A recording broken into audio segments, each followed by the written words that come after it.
For thousands of years, people of knowledge have been trying to uncover the secrets of the psychiatric disorder we call PTSD.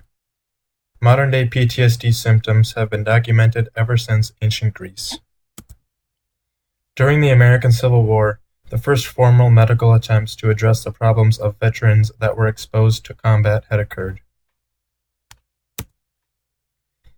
During the First World War, many symptoms of PTSD were recorded as shell shock due to their correlation with the artillery shell explosions. These same problems occurred again over the span of the Second World War under the name combat stress reaction or battle fatigue. And then finally, in 1952, the American Psychiatric Association produced the first true diagnosis of PTSD. PTSD is now defined as a psychiatric disorder that can occur following the experience or witnessing of a life-threatening event such as a serious accident, terrorist incident, natural disaster, as well as military combat.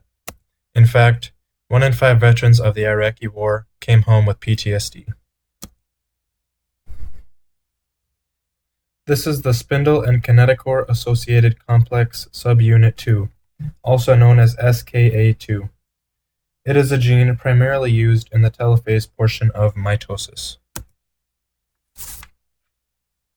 On the left here, you can see a visual representation of a normal strand of DNA with adenosine matching with thymine and cytosine matching with guanine.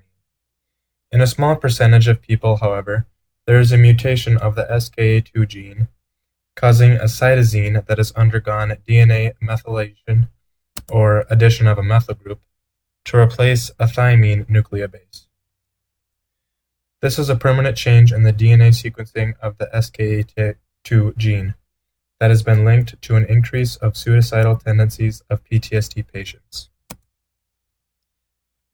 Medical professionals can now use DNA coding on a patient's test results to look for this methylated cytosine base and assess the severity of their patient's PTSD, and possibly find the appropriate prognosis and utilize the proper treatment, whether it's therapeutic or a series of drugs.